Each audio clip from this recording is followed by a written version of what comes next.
My father's voice cut through the ballroom like a commandment delivered from a pulpit built on ego and champagne. "Diana, hand over your penthouse to your brother." The chatter died instantly, Fork's mid-air music choking on a half note. I stood frozen in the gold light, every eye turning toward me, faces painted with polite horror. For a heartbeat, I thought he was joking the way people make cruel jokes to measure obedience.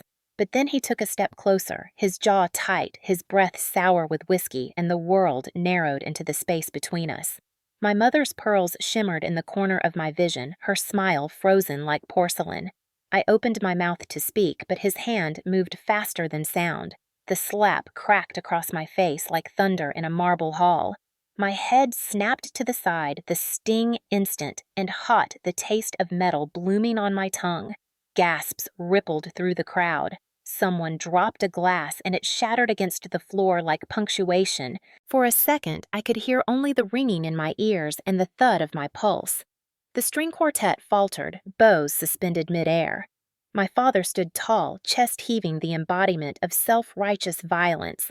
"Ungrateful girl," he spat. "Everything you have is because of this family." My cheek burned red beneath the layers of foundation. I looked at him, really looked at him, and saw not a father but a tyrant wrapped in a tuxedo. My mother's whisper followed sharp enough to pierce through the ringing. "Smile," she hissed. "You're embarrassing us."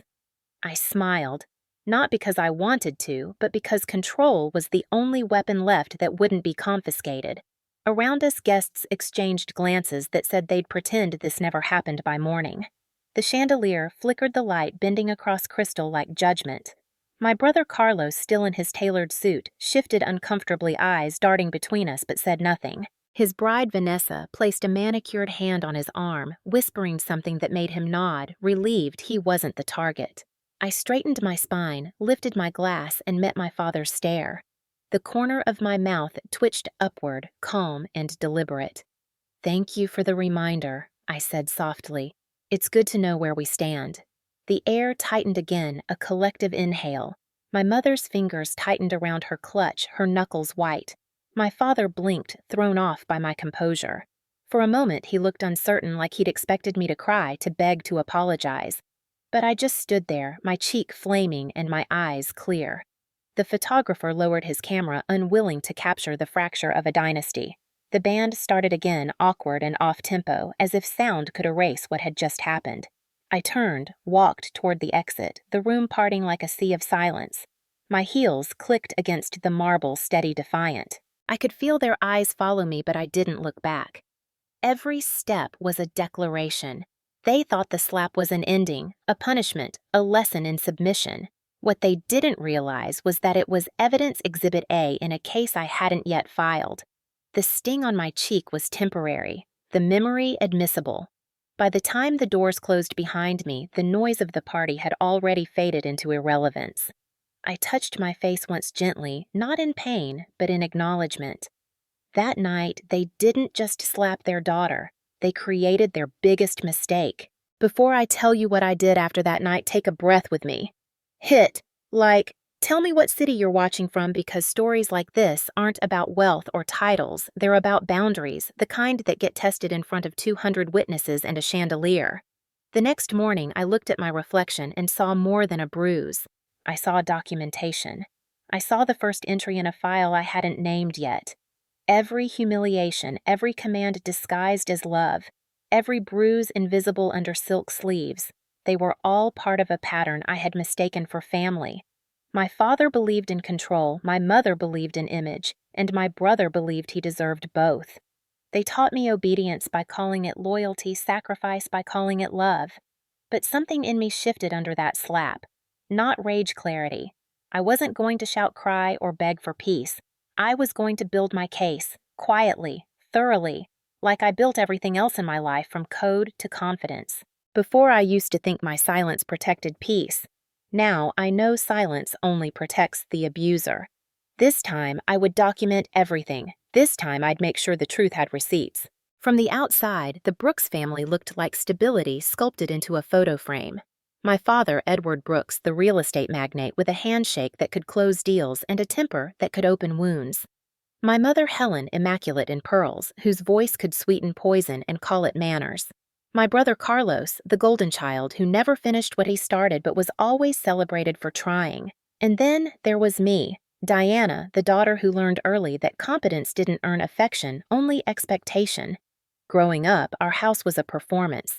Every breakfast was a board meeting, every dinner a silent competition.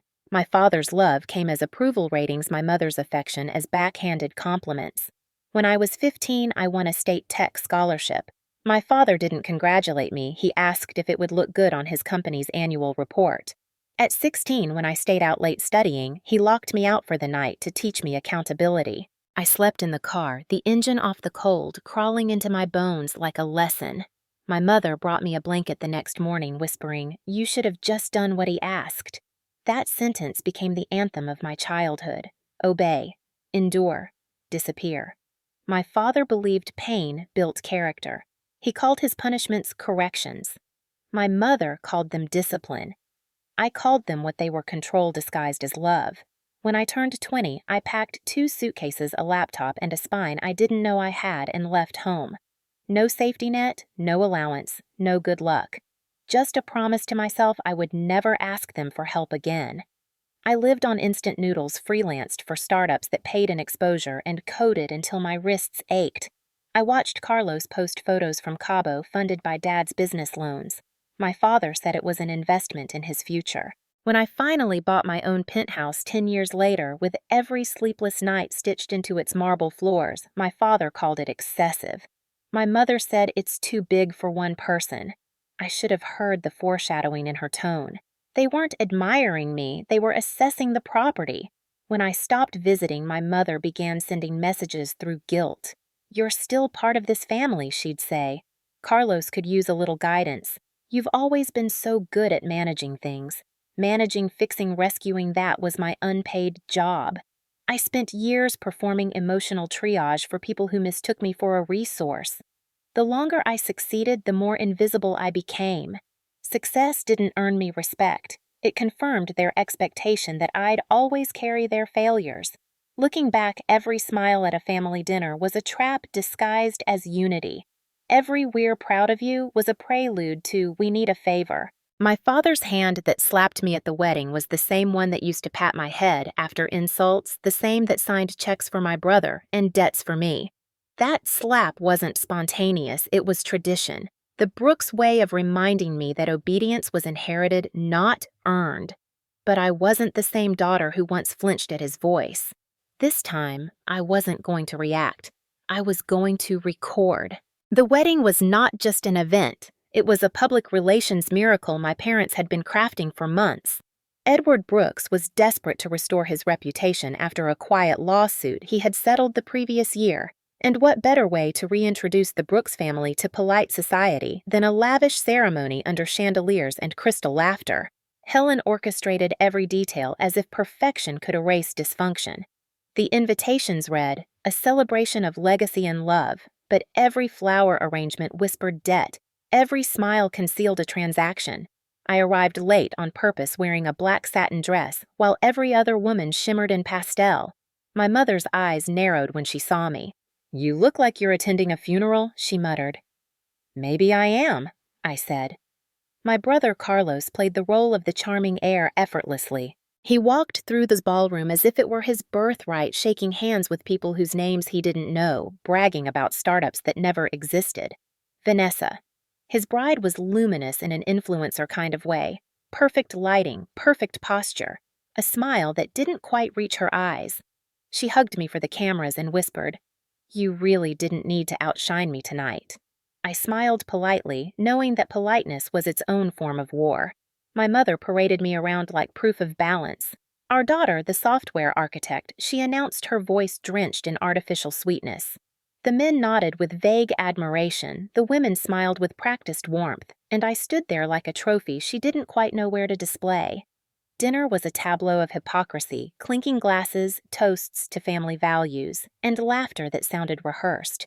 My father's business associates congratulated him on raising 2 successful children, and he nodded like a man who believed he had built us himself. At the table, he leaned in close enough for me to smell the bourbon on his breath. "You should learn to relax, Diana," he said. "You're too intense. No one likes a woman who thinks too much." My mother giggled as if it were a compliment. I excused myself and stood near the bar watching them from a distance. In that moment, I realized the entire night was not about love. It was about redemption, theirs, not mine. The chandeliers shimmered like surveillance lights. Every gesture, every laugh, every glance was recorded not for memory, but for manipulation. And yet I played along. I smiled for photos toasted to their illusion and allowed myself to be folded into their tableau of success. It was easier to perform than to resist. Still, something in me stayed detached like a camera documenting evidence.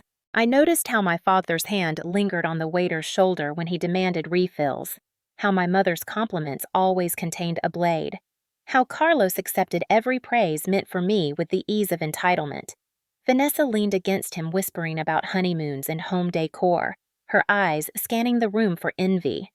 When my father stood to make his toast, I felt the tension coil beneath my ribs like a warning. He tapped his glass.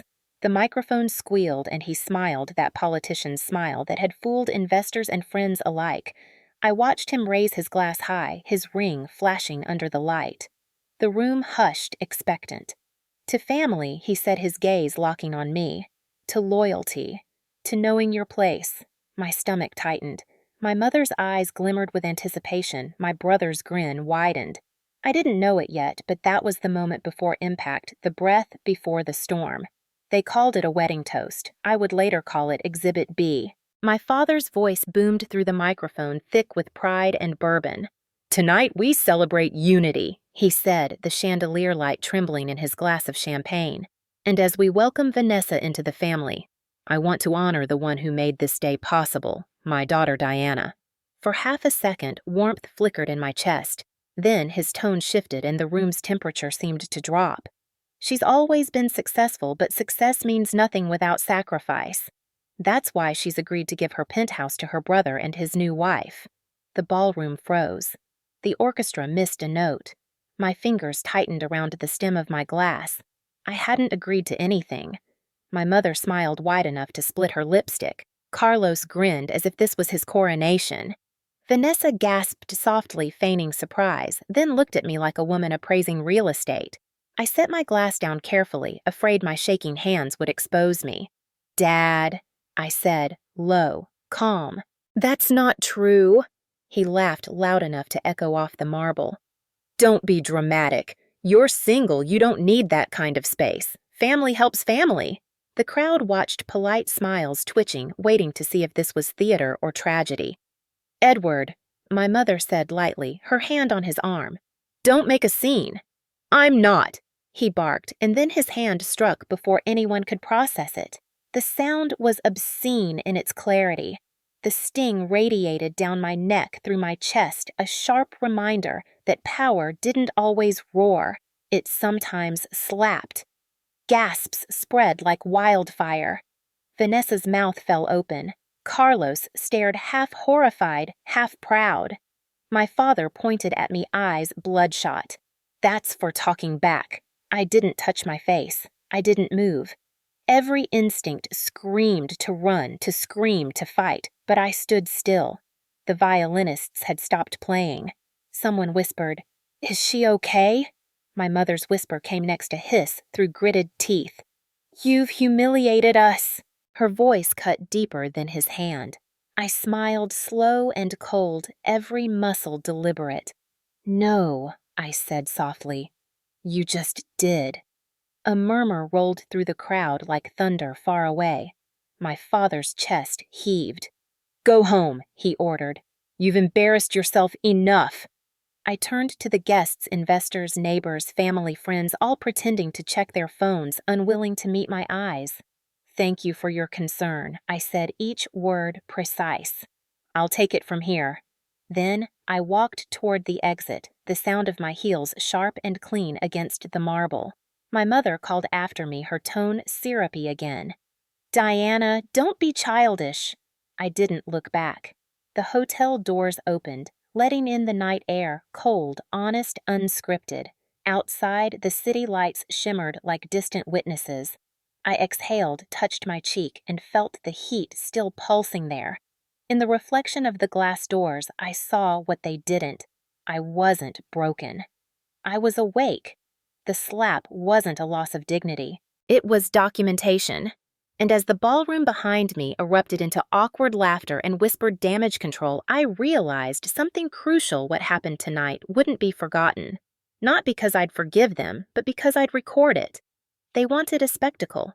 I'd give them a statement. The morning after the wedding, sunlight spilled through the blinds like interrogation lights, uninvited and cruel. My phone wouldn't stop buzzing. Cousins I hadn't spoken to in years, aunts who never remembered my birthday, all suddenly remembered me now.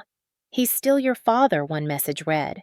"Be the bigger person," said another. Not a single text asked if I was all right. The bruise on my cheek had turned a soft purple, blooming under the skin like a confession I hadn't written.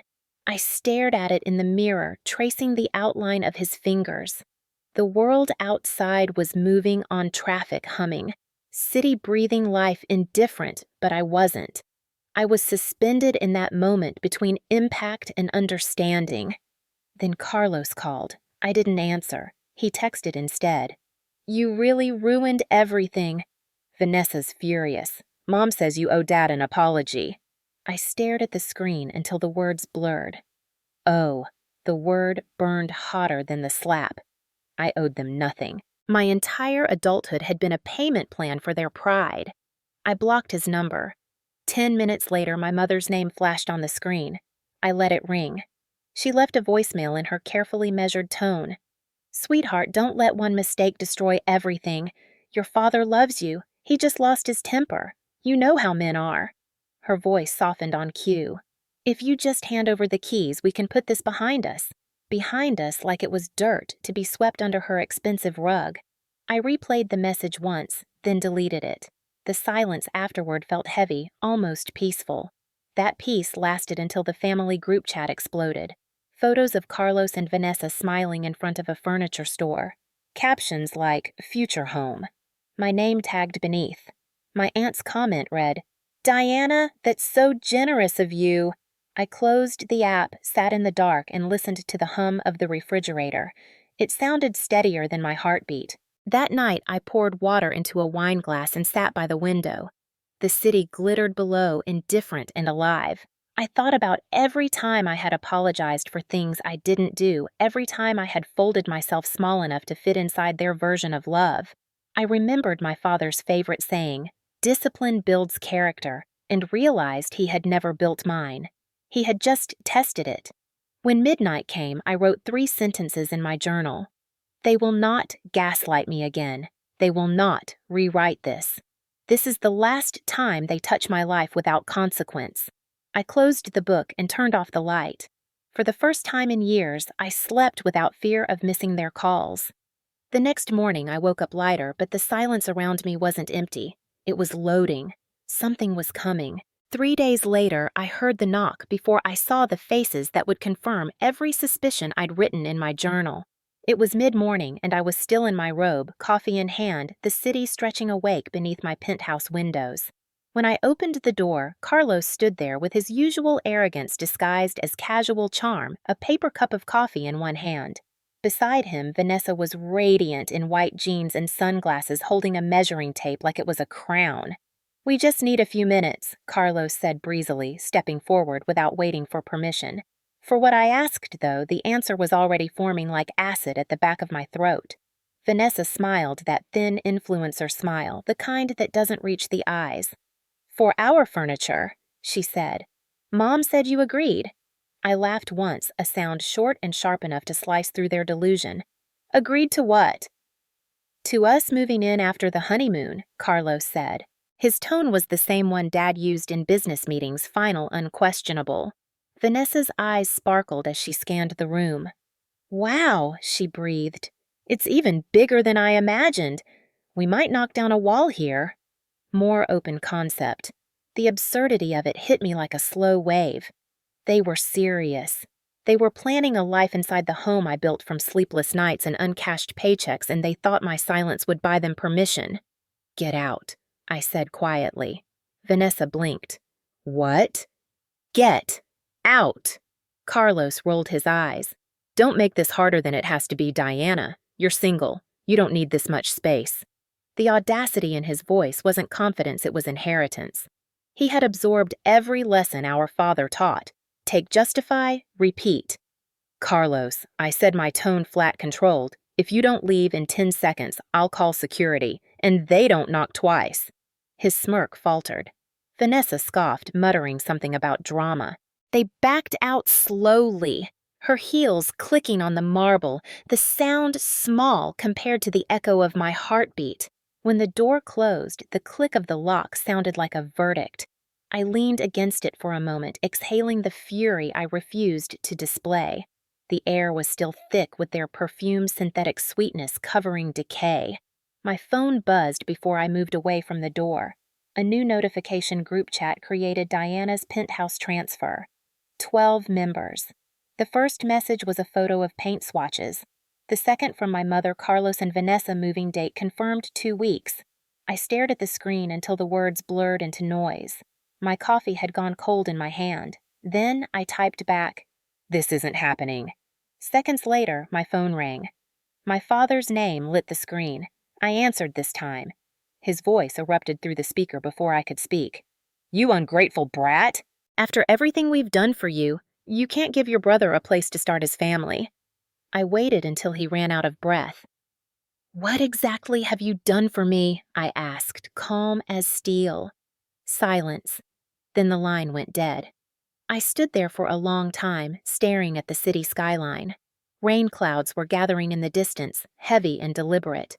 The reflection in the window showed a woman I almost didn't recognize, calm, composed eyes like glass.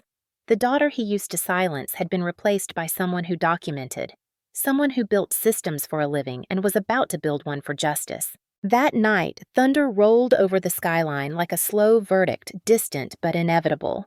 I sat at my desk, the city lights reflecting against the glass walls, my laptop screen glowing cold blue. I opened a blank folder and titled it Evidence. Then, without hesitation, I created 3 subfolders: legal, financial, psychological. Each one a compartment for years of silent damage I'd been told to forget. I began uploading photos, text screenshots, bank transfers, every message laced with guilt or coercion. My mother's voice notes saying, "You owe us." My father's rants about loyalty.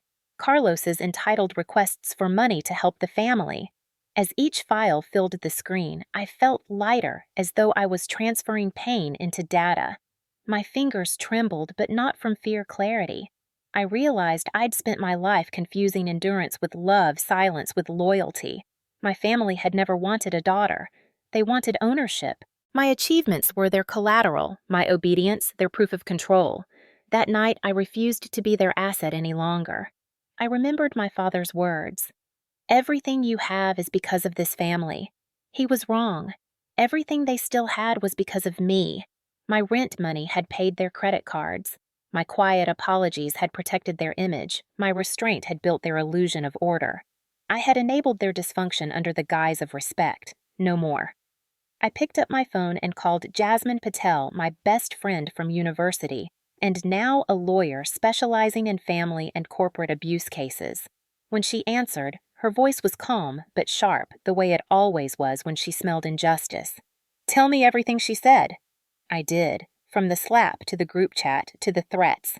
She listened without interruption, typing fast. When I finished, she exhaled through her teeth. "This isn't just manipulation, Diana. It's coercive control. It's financial abuse. And it's illegal." I stared at the city lights, the reflection of my own face superimposed on glass. "So, what do I do?" "You document. You stop responding, and you let me handle the law." I hesitated. "Not yet," I said. "I'm not ready for court." Jasmine's voice softened. "Then, what are you ready for?" I looked at the folders on my screen, years of gaslighting proof transformed into pixels. "I'm ready for precision," I said. "I'm ready to stop reacting and start recording." Jasmine paused, then laughed quietly, not from humor, but recognition. "You always did like systems." "Systems don't lie," I said. "People do." After we hung up, I sat there for a long time, the hum of the city syncing with the hum of my mind. For the first time in years, I didn't feel powerless. I felt procedural. The pain had structure now. I wrote the date and time in my journal: initiation case, Brooks versus Control. Not a lawsuit yet, a mindset. From that moment on, I wasn't just a daughter. I was a witness.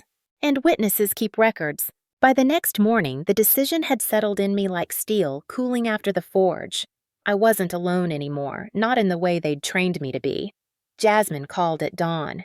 "We're not waiting," she said. "Meet me at my office at 10. Her voice carried that crisp precision I had always admired. It wasn't anger, it was strategy. I showered, dressed in black slacks and a white blouse, tied my hair back tight, and drove through the gray drizzle that blurred the city into watercolor. Her office smelled of ink rain and purpose. She had 2 coffees waiting mine with no sugar, just how I liked it. "We start with the pattern," she said, pulling out a yellow legal pad. "Financial dependency, verbal abuse, physical violence, manipulation through guilt. Each one is a thread. Together they make a noose." I nodded, my voice steady. "Then let's pull it tight." At noon, Marcus Hale arrived. He was my colleague, the kind of man who read between silences. He closed the door and handed Jasmine a flash drive. "You'll want to see this," he said. "Carlos has been using Diana's name in internal meetings. He's been telling HR that she's stepping back from her role and transferring her shares to him." Jasmine's eyebrows arched. "Shares?" I leaned forward. "What shares?" Marcus looked at me. "He doesn't know you own part of Westview through a holding company, 30%. Technically, he's been bragging about taking power from his own superior." My breath caught. "He's using my name to steal from a company I helped build." Marcus nodded grimly. "He told investors you were moving on to a quieter life. He's positioning himself to take credit for your code and projects." Jasmine smirked. "Good. Let him keep talking. It's self-incrimination wrapped in arrogance." Then there was Reynolds, the building's head of security, a man in his 50s with a limp and a loyalty earned years ago when I'd helped his daughter get an internship. He called later that afternoon. "Miss Brooks," he said, voice low and respectful, "I thought you should know your brother and his wife tried to access your unit this morning. I stopped them, but they said they had permission from your parents. You have footage?" I asked. "Of course," he replied, "and audio. The wife was taking selfies by your door, captioned, 'Future Home.'" My lips parted in disbelief, then curled into something close to amusement. "Send it to me," I said. By evening, the 3 of them, Jasmine, Marcus, and Reynolds, formed a triangle of calm efficiency around me. Jasmine organized the files, labeling each exhibit like a prosecutor in training. Marcus compiled timelines of communications and work records. Reynolds sent security footage and timestamps. Watching them, I realized how different real loyalty looked when it wasn't bought or demanded. It didn't ask me to shrink, it asked me to stand taller. Jasmine slid the first printed document across the table. "This," she said, tapping it once, "is enough to start a harassment claim, but I want to go further. I want a restraining order, and I want financial restitution." I looked at the folder at the evidence of a lifetime neatly stapled and itemized. "Not yet," I said. Jasmine studied me. "Then what do you want?" I met her eyes steady. "To let them believe they're still winning. People like my father only understand exposure when it's public. He needs an audience for his downfall." Jasmine's expression softened, a flicker of pride in her eyes. "You're turning this into a strategy." "No," I said quietly. "I'm turning it into a mirror." Outside, the rain picked up, streaking the office windows in silver. For the first time in my life, the sound of thunder didn't make me flinch. It sounded like applause. That night, I turned my penthouse into a command center. The storm outside blurred the skyline into streaks of glass and lightning, but inside, everything was crystal clear. The folder named Evidence had started as a digital refuge. Now it was an arsenal. On my screen, a cascade of files opened like confessionals, each one a moment I had once survived in silence. My father's voice recordings laced with control and contempt. My mother's messages that mixed guilt with affection, always ending in manipulation. My brother's financial requests, neatly phrased but dripping with entitlement. I wasn't documenting anymore. I was preparing a case. Every insult was a statement. Every demand a contract. every silence a receipt. At 7 p.m., Jasmine called. "Check your email," she said. I did. There were 3 draft documents waiting: a cease and desist, a restraining order prefile, and a legal ownership declaration for my penthouse and corporate shares. Each one was crafted with surgical precision. "They think you're still the obedient daughter," she said. "Let them. It'll make the evidence cleaner." I smiled faintly. He trained me to follow rules. I'm just following better ones. An hour later, Marcus arrived with a USB drive. "You'll want to see this," he said, dropping it on the table like a bullet. It contained internal emails, Carlos boasting about his upcoming promotion and referencing the penthouse transfer. HR had already started processing a position under his name using my credentials. My name, my code, my identity. Jasmine's voice when I called her was ice. "That's corporate fraud. We can press charges." I stared at the screen, the timestamp glowing in digital blue. "Not yet," I said. Let him sink himself deeper. Then Reynolds messaged me a video clip from the building's security feed. The grainy footage showed Carlos and Vanessa standing at my door. Vanessa took a selfie captioned "Future Home," complete with a heart emoji. Carlos tested the lock failed and laughed. The arrogance was cinematic. Jasmine laughed when I showed her the footage. "They're making your case for you," she said. "Exactly," I replied. "Every move they make, I record. Every word I archive. They're writing their own verdict." By midnight, the penthouse was filled with the sound of rain tapping the glass, a metronome for focus. I created a timeline labeled "The Pattern of Control" and began filling it chronologically. Age 15, emotional gaslighting. Age 20, financial dependency. Age 25, coerced support. Age 31, physical violence. The pattern was undeniable. For years, I had internalized their behavior as love warped by fear. But on paper stripped of emotion, it was abuse in high definition. I printed every message, every transfer, every invoice. The printer hummed like a small engine of truth. The smell of ink filled the room. Each sheet landed on the growing stack like a gavel strike. By 3 a.m., the coffee was cold and my desk was covered in legal choreography. Jasmine texted sleep. "You've done enough for tonight," I replied. "Not yet. I'm drafting the confrontation." I opened a new document and titled it "Family Meeting." Final. The plan was simple. They loved control. I'd give them a stage to lose it on. They wanted an audience. I'd provide witnesses. They believed my silence was submission.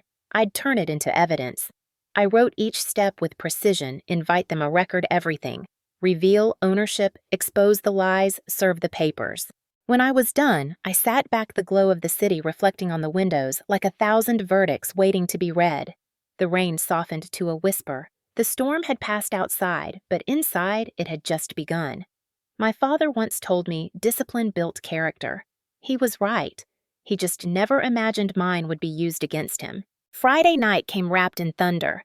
The city below my glass walls pulsed with reflections of lightning and headlights, and each strike of thunder sounded like a prelude. I had set the table hours earlier, not with food, but with evidence. 4 neat folders labeled with quiet finality. Ownership, harassment, fraud recordings. Beside them sat 4 glasses of water. Not wine. Water was for truth. At exactly 7, the elevator chimed. When the doors opened, they filled the hallway like a storm front. My father, first wearing authority like armor, a manila envelope clutched in his hand. My mother behind him, pearls glinting face tight with forced warmth. Carlos followed, smug phone already recording. Vanessa lingered in the back, unsure whether she was part of the army or the audience. I opened the door and stepped aside. "Come in," I said evenly. The words landed like permission slips they hadn't earned. They entered dripping rain onto the marble. "You've done well for yourself," my father said, looking around. "Now it's time to do right by your family." "Funny," I said. "I thought right and wrong meant the same thing to everyone." He frowned. My mother spoke next, voice syrupy. "Diana, we didn't mean for things to get ugly. Just sign the transfer so we can move forward." I nodded toward the dining area.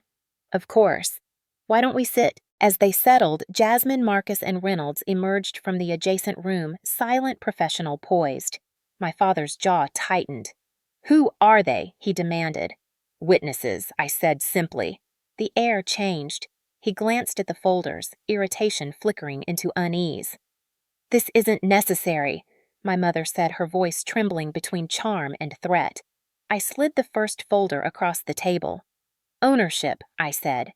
"It proves the Penthouse belongs not just to me, but to my holding company.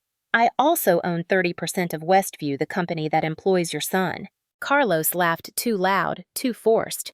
"You're bluffing," Marcus spoke calmly. "Not bluffing. Confirmed through SEC filings and HR documentation. She's technically your boss's boss." The color drained from Carlos's face. My father slammed his hand on the table. "You think this scares me?" he barked. Jasmine pressed play on her phone. His own recorded voice filled the room, shouting insults, the slap his threats, my mother's gaslighting whispers. Every syllable sharp and undeniable. When the clip ended, silence devoured the space. "This recording," Jasmine said, "has already been filed with the court, along with the restraining order." My mother's hands shook. "You wouldn't do that to your family." I met her eyes. "You did it to yourselves." Outside, thunder cracked like applause. Carlos lunged forward, his voice breaking. "You think you're better than us?" Reynolds stepped forward, firm and calm. "Sir, I suggest you leave." I didn't move. I looked at my father, the man who believed fear equaled respect. "You called me ungrateful," I said, "but I paid your debts. I funded your son's failures. You drained me dry and called it love." He stared at me speechless, the empire of control crumbling behind his eyes. My mother's mascara streaked as she whispered, "Please, Diana." "No," I said quietly. "We're finished here." I stood, opened the door, and gestured toward the rain. "If you contact me again, everything in those folders becomes public. Carlos, your company will know the truth. Mom, your friends will know what you did. Dad, your reputation will vanish faster than your temper." For the first time in my life, he didn't raise his voice. He just looked small. One by one, they walked out. Vanessa paused at the threshold, eyes glistening. I didn't know she whispered. "Then start being different," I said. When the elevator doors closed behind them, the only sound left was rain against glass. Jasmine touched my arm gently. "You okay?" I exhaled, steady and slow. "I'm finally fine." The rain grew louder, washing the night clean. The files remained on the table untouched, perfect. Evidence of a bloodline built on control and a daughter who finally learned how to end it. Morning came gray and quiet, the kind of quiet that follows a storm when the city doesn't yet realize the weather has changed. I woke before sunrise, the skyline washed clean of last night's thunder. For the first time in weeks, my phone wasn't vibrating with demands. It was still, peaceful. I poured a cup of coffee and stood by the window, watching the glass buildings catch the first light. The reflection staring back wasn't the dutiful daughter or the scapegoat of family tradition. It was someone new, someone who had turned survival into evidence and silence into verdicts. By 9, Jasmine called. Her tone was bright, almost casual. "Restraining orders approved," she said. "They can't come near you or contact you again." I closed my eyes. "So it's done." "It's over," she confirmed. I thought I would cry, but tears felt redundant. Freedom doesn't always weep, it exhales. News traveled fast. By Tuesday, Marcus sent a message with a single line. "He's out." Carlos had been terminated from Westview. HR discovered his falsified statements, the unauthorized use of my name, and his misuse of company resources.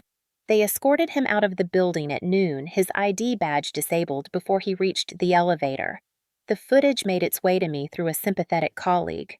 Watching him stare at the revolving doors, confused, angry, suddenly powerless, it didn't feel like revenge. It felt like gravity, the kind that returns everything to its rightful place. That same day, a journalist from a business paper contacted me. Someone had leaked details about my father's financial misconduct, the shell companies, the unpaid debts hidden behind family investments. I didn't confirm or deny anything. I didn't have to. The documents spoke louder than I ever could.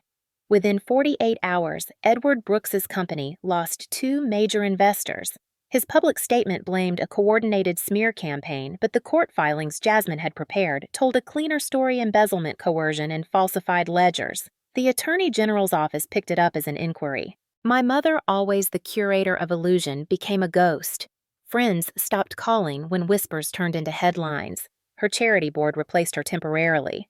Her social circle shrank to silence. She sent one email. No greeting, no apology. Just, "I never thought you'd turn on us." I replied once I didn't. I turned on the abuse. Then I archived the thread. That evening, I gathered everything that still tied me to them old photographs, gifts that felt like debts, trinkets from childhood birthdays, and packed them into boxes. Not with anger, but precision. Each item represented a memory I no longer owed an explanation for.